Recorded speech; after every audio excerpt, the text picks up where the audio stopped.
स्वर सुधा मंच पर आप सभी का स्वागत है।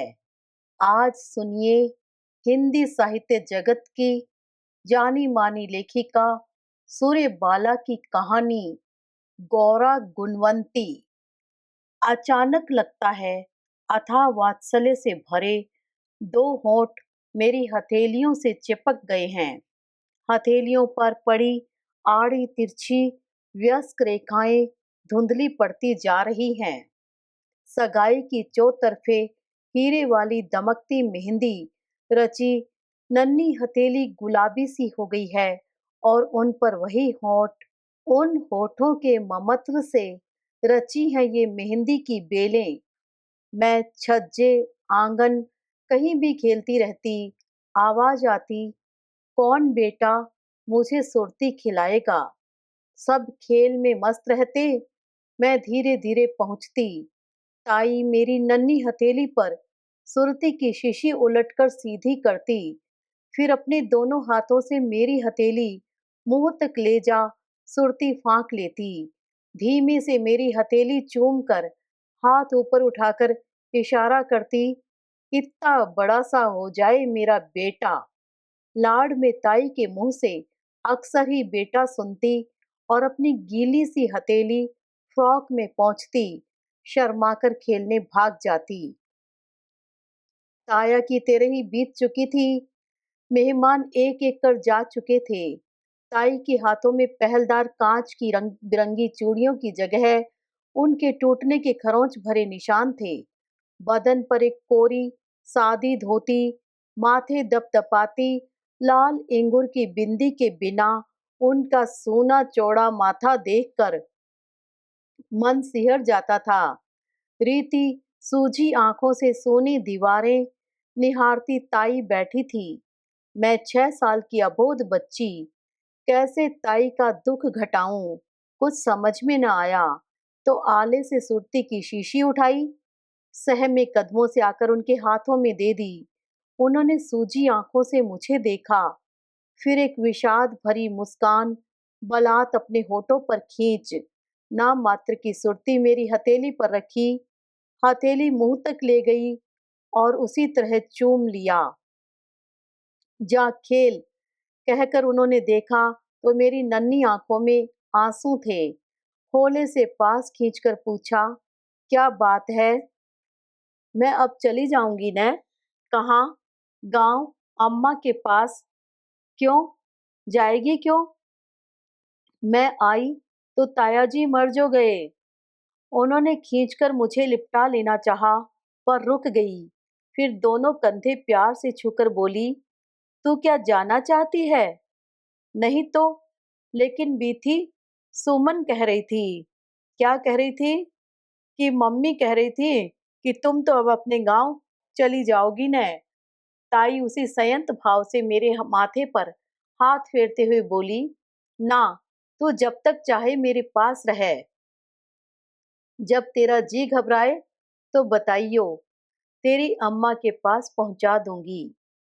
दूसरे वर्ष से डरती सहमती स्कूल भी जाने लगी थी।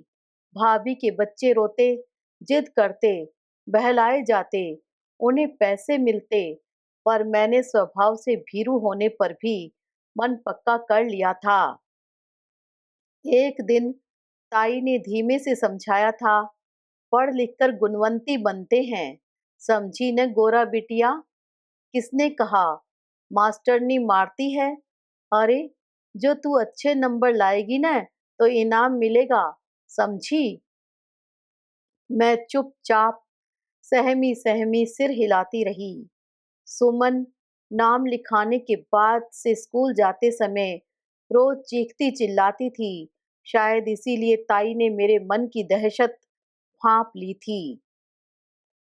जो तू कहे तो तुझे बिट्टो अम्मा के पास पहुंचा दूं, पर गांव में क्या करेगी? पढ़ लिख नहीं पाएगी, गंवार रह जाएगी न। मैं अपनी घनी पलकें ढांपकर स्वीकृति जताती। घर में तटस्थ सी स्थिति थी मेरी। बचपन से ही दोनों जोड़े कपड़े संभाल कर रखती।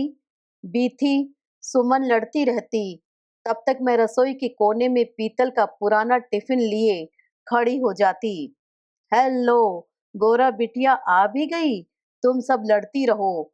महाराज टिफिन में पराठा अचार रख प्यार से मुझे थमा देता। रास्ते में थोड़ी जबान खुलती भी थी। सुमन उम्र में 2 साल छोटी होने पर भी अकल में खूब बढ़ चढ़कर थी। बाद में चलकर भी क्लास में पिछली सीट पर बैठकर अचार या अमिया खाना, जासूसी उपन्यास पढ़ना और एक दूसरे की हाजिरी बोलना मैं उनसे कभी नहीं सीख पाई। पाप पुण्य भले बुरे की निर्णय बुद्धि ताई ने ही पनपा दी थी। सब बच्चे जिद कर पैसे झपट लेते अपने मम्मी पापा से। मैं यूं ही देखती रहती तो ताई बाद में समझाती, इन्हें बुरी आदत पड़ जाएगी, चटोरे हो जाएंगे। दिवाली पर ताई ने मेरे हाथ पर 8 आने रखे। मैंने उसे निर्लिप्त भाव से कहा, मैं न लूंगी। तुम कहती हो न चटोरी हो जाऊंगी।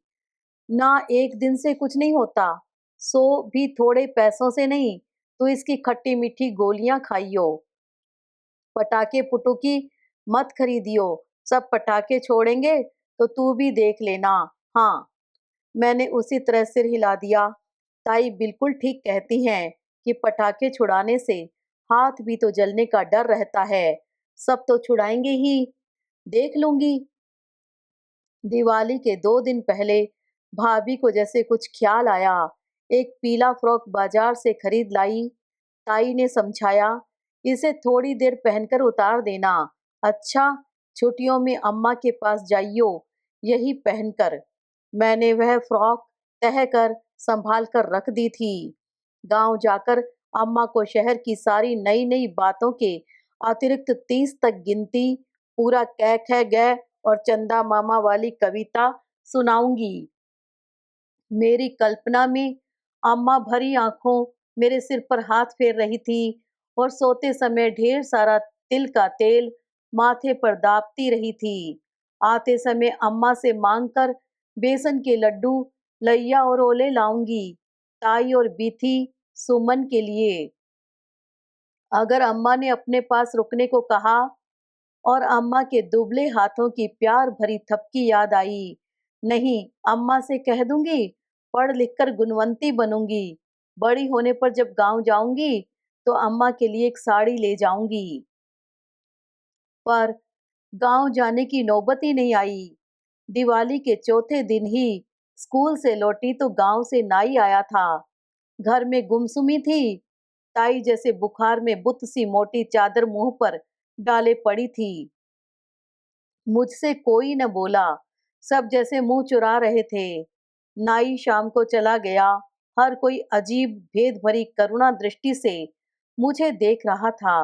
अनमनी सी बीथी सुमन के साथ खेलने लगी तो सुमन ने चौकन्नी नजरों से इधर उधर देखकर धीमे से बताया, तेरी अम्मा मर गई। मम्मी ने तुझसे बताने को मना किया है। पता नहीं मुझे कैसा लगा था। एकदम डरकर जैसे रो पड़ूंगी। मेरे बाल मन को भी निराश्रित हो जाने का भयावह एहसास सहमा गया था। खुलकर रो पड़ने में भी डर। जैसे दूर से मुर्दे वालों का राम नाम सत्य सुनकर मन बेतहाशा धड़कने लगता था, उससे कहीं बड़ी दहशत हांफती हुई आकर लेटी हुई ताई की चादर पकड़ ली थी। मन में डर भी रही थी, कहीं ताई सोती हो, बुखार में हो तो जग जाएंगी। जाने कब तक खड़ी देखती रही। बस एक क्रम, हर 2 मिनट बाद ताई आंखों पर रखी दाहिनी कोहिनी हटाती और आंखें ही नहीं, पूरा मुंह इस तरह पहुंचती जैसे आंखें नहीं, सचमुच पूरा चेहरा पहुंच रही हो। उसी तरह अच्छी तरह मुंह पहुंच अपने को तैयार किया और धीमे से खटोली पर इस तरह बैठ गई जिससे मैं उनका चेहरा न देख सकूं। उनकी गोद में बैठी मैं अपने बालों पर जब तब उनके संभालने के बावजूद टपकते गरम गरम आंसुओं का गीलापन महसूस करती रही। कुछ देर बाद इधर उधर की बातें करने लगी। स्कूल में क्या पढ़ा, आज खेलने नहीं गई क्या, अब की बार ड्रामे में क्या बनी हो। पर ताई ने हाँ नहीं वाला मेरा संक्षिप्त उत्तर भी न पाकर झुक कर देखा मैं गुमसुमी बैठी थी। न हिचकी, न आवाज, बस एक पीड़ा थी जो आंखों से धार-धार होकर टूट रही थी। भाभी ने देखा तो समझ गई। बीथी सुमन को बुलाकर डांट लगाई। ताई ने मना किया, जाने दो, अच्छा ही हुआ, आखिर पता तो लगना ही था, जन्म और मौत नहीं छिपाए जा सकते। भाभी ने भैया से कहा था, करुण पर चिंताकुल आवाज में, बेचारी, अब तो गौरी को रखना ही पड़ेगा। स्नेह का एक नन्हा सा अंकुर जो ताई की आंखों में पनपा था, सहानुभूति की शत शत शाखाओं में आकाश बेल की तरह फैल गया। ताई तो मुझसे उसी संयत भाव से बोलती, पूछती या कभी धीमे से पुचकारती, पर भाभी भैया से लेकर स्कूल की टीचरें, मास्टर और पड़ोसी भी सदैव हो उठे थे। अनाथ शब्द जैसे मेरा रक्षा कवच बन गया था। अब भाभी बीथी सुमन के लिए 4-4 फ्रॉकों के कपड़े लाती तो मेरे लिए भी एक फ्रॉक का जरूर आता। उनकी फ्रॉकों के बचे सितारे और मोती मेरी फ्रॉक में टांक दिए जाते। वैसे फ्रॉकों की मेरे पास कमी न रहती। मेरी फ्रॉक ज्यादा फटती ही न थी। बीथी सुमन भाभी के कहने पर भी शादी ब्याह से लौटने पर सलमे सितारे वाली फ्रॉक पहने पहने सो जाती, पर मैं पहले फ्रॉक बक्से में तह कर रखती, तभी दूसरा काम करती। मेरी एक जोड़ी सूती मोजे मेरे बक्से में साफ रखे रहते, जबकि बीथी सुमन 5-6 जोड़ी मोजों में से भी कहीं जाते समय एक जोड़े साफ न निकाल पाती। भाभी हर बात पर उनके सामने मेरा उदाहरण रखती। बिना माँ बाप की लड़की देखो तो कितने सलीके से रहती है। एक तुम लोग हो। भाभी के सदैव होने का एक और कारण भी था। जब से नन्हा विप्पू हुआ था, उसे मैं ही संभाल लेती थी। भाभी को दाई या आया रखने की जरूरत ही नहीं महसूस हुई। स्कूल से आते ही मैं कपड़े बदल उसे लाद लेती और तब से शाम तक उसे लादे लादे घूमती। कभी कभी ताई धीमे स्वर में कहती, ला मुझे दे दे, मैं तो खाली हूँ, छमाई इम्तिहान आ रहे हैं ना तेरे। बस इतना ही मेरे लिए बहुत था। रोम रोम कृतज्ञ हो उठता। मुस्कुराकर कहती, पहले दिन हिंदी है ताई और अंग्रेजी के लिए इतवार की छुट्टी। ताई के लाख धीमे कहने पर भी भाभी सुन लेती। हंसकर कहती, गौरी होशियार है, बिना पढ़े ही अच्छे नंबर लाती है। कोई बीथी सुमन की तरह प्रशंसा काफी महंगी पड़ती थी, पर एहसान मानती थी, यही क्या कम था। और मैं भी तो अब बच्ची नहीं थी। शायद मैं दूसरों से ज्यादा स्वयं पर बोझ बन गई थी। एहसानों का बोझ, बढ़ती हुई उम्र के अपराध का बोझ और चारों ओर से घेरती समेटती बेचारगी भरी निगाहों का बोझ। अनाथ लिखवाकर भैया मेरी फीस शुरू से माफ कराते आ रहे थे। 1-2 साल जब तक विप्पू नहीं हुआ था, छात्रवृत्ति भी मिली थी, पर जैसे जैसे बड़ी होती गई, कर्तव्यों के प्रति अधिक से अधिक सजगता हावी होती रही। मेरे कपड़ों पर, खाने पर, किताबों पर कितना खर्च होता है, हिसाब लगाती रहती। इसलिए पास में कुछ पैसे होने पर भी पिकनिक जाने वाली लड़कियों में मेरा नाम कभी न लिखा गया, न स्कूल में हुआ कोई शो मैंने देखा। एक बार इला दी ने धीमे से अलग बुलाकर पूछा भी था, सुनो गौरी, तुम पैसों की वजह से न जा रही हो तो मैं, पर मैंने जल्दी से हल्की मुस्कान के साथ सिर हिला दिया था, मुझे नोट्स बनाने हैं। हाँ, पैसे सचमुच रहते थे मेरे पास। ताई और भाभी के मैके से जो भी रिश्तेदार आते, मेरा परिचय उन्हें मिलता ही। जाते समय बीथी सुमन विप्पू के हाथ में 150 देते देते अचानक ठिठक कर मेरी ओर मुड़ जाते और एक दो मुड़े तुड़े नोट मेरी मुट्ठी में भी डाल जाते। जाने क्यों मेरा मन रो पड़ने को करने लगता। इनकार न कर पाने की विवशता और पीड़ा से पहली बार जाना, लेना और न लेना भी कई तरह का होता है। और मेरे लिए दोनों में एक सी पीड़ा। भाभी कनखियों से देखती कि मुझे कितने मिले हैं, पर बाद में भाभी काफी आश्वस्त हो गई थी जब मैं अपनी जरूरत की किताबें चुपचाप उन पैसों से खरीद लेती। पेन पेंसिल वगैरह छोटी मोटी चीजों के लिए भी उनसे न कहती। भैया के सामने तो यथासंभव जाती ही नहीं। जैसे जैसे बड़ी होती जा रही थी, एक अपराध भावना मुझे ग्रस्त करती जा रही थी। गुमसुमी और भी बढ़ गई थी। हर समय एक ही बात, मैं बड़ी होती जा रही हूँ, और भी बड़ी हो जाऊंगी। फिर एक आध बार भैया ने ताई से इस बारे में कुछ पूछताछ भी की थी कि गांव में थोड़े बहुत भी कुछ खेत खंडहर बचे हों तो उन्हें बेचकर मेरा इंतजाम किया जा सके। ताई ने स्वीकृति जताकर उन्हें देख आने को कहा। भैया के जाते समय मन कर रहा था कि मैं भी चली जाऊं।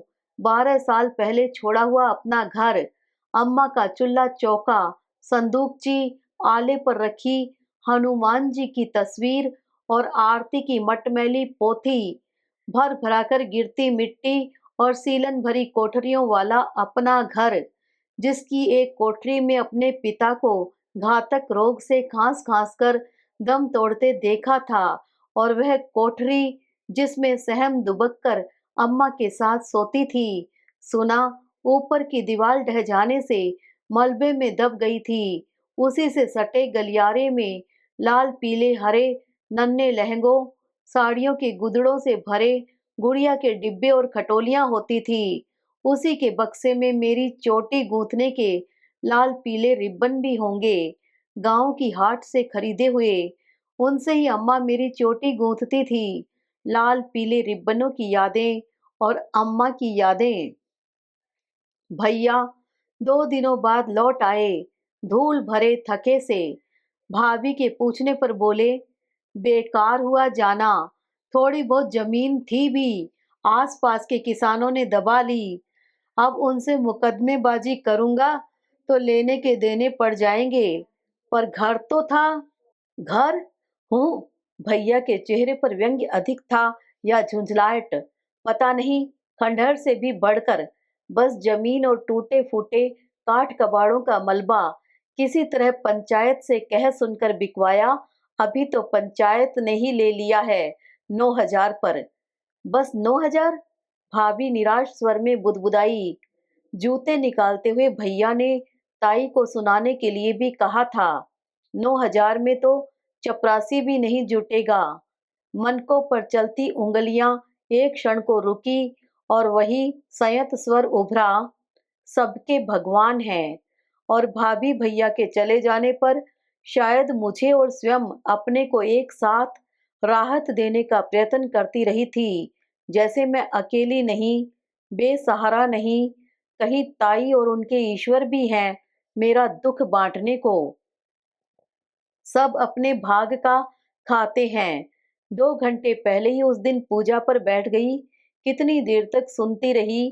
ताई अस्फुट स्वरों में गा रही थी, करुणा सिंधु जगत जस लीजे, नाथ अनाथन की सुध लीजे, की सुध लीजे। जब नहीं रहा गया तो एक किताब उठाई और पिछले छज्जे के कोने में जाकर बैठ गई। कितनी देर चुपचाप रोती रही पता नहीं। चैतन्य हुई जब बालों में बहुत ही धीमे धीमे ताई के हाथ फिर रहे थे। आस्था और विश्वास समाये हुए उनका स्निग्ध स्वर उभरा, मानो सुदूर किसी देवालय से आती पवित्र ऋचा की कोई प्रतिध्वनि हो। हीरे मोतियों से जड़ी रहेगी मेरी बेटी। बस 2 क्षण ही रुकी, अपनी सारी पूजा अर्चना आशीर्वाद में समेट मुझ पर वारती चली गई। उस दिन कॉलेज से लौटी तो भैया ताई की खाट के पास परेशान से खड़े थे। डॉक्टर प्रेस्क्रिप्शन लिखकर अलग ले जाकर जाने क्या क्या समझाता रहा। कुछ दिनों से ताई की तबीयत खराब चल रही थी। आज सुना, भाभी खीज भरी आवाज में सुमन से कह रही थी, कह दिया न, खराब बीमारी है। अब मैं क्या दुनिया भर की बीमारियों का नाम याद किए बैठी हूँ, और यह भी कि कमरे में ज्यादा आने जाने की जरूरत नहीं उनके, समझी? याद नहीं। इसके कितने दिनों बाद मैंने भाभी से कहकर नाम कटवा लिया था। भाभी ने ना नू भी की, पर मैंने समझा दिया, कॉलेजों में पढ़ाई कुछ नहीं होती, बस बता देते हैं फला फला किताब पढ़ लो, सो मैं घर में ही पढ़ लिया करूंगी। एक दिन कॉलेज से लौटी थी तो ताई ने धीमे से मुझे बुलाकर पानी मांगा था। 2 गिलास पानी एक सांस में पी गई। जाने कब की प्यासी थी। पूछने पर बोली, इतने काम तो वैसे ही है घर में सबको, ऊपर से मैं भी हुक्म चलाऊं। बस अब 4 घंटे की छुट्टी। नाम कटा लेने के बाद से भाभी मुझसे काफी खुश हो गई थी। महरीन पर झल्लाती तो कहती, अरे ये गोरी ने मुझे संभाला है, नहीं तो तुम जैसी दाई मजूरीन तो बस। ताई अब इधर बेहद कमजोर हो गई थी। दवा देती, पोट लगाती या बिस्तर ठीक करती। आशीर्वादों भरे स्वर गूंज गूंज कर समाप्त होते रहते। राज रानी होगी मेरी बेटी, या हीरे मोती से लदी। कभी कभी मन करता ताई के पैर पकड़कर रो पड़ूं। ताई, बस भी करो ना, यह विडंबना भरा आशीर्वाद। पर उनसे भी कभी कहाँ कुछ बोली थी जो आज कुछ बोलती। उस दिन तबीयत कुछ ज्यादा ही खराब थी ताई की। बैठक में सुमन को देखने वाले लोग बैठे थे। मैं किवाड़ की दरार से एक बार झांक कर तटस्थ भाव से नाश्ता तैयार करने लगी थी।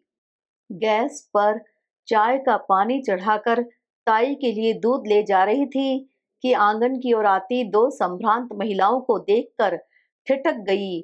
बड़ी मुश्किल से संकोच भरी नमस्ते कर रास्ते से हट गई।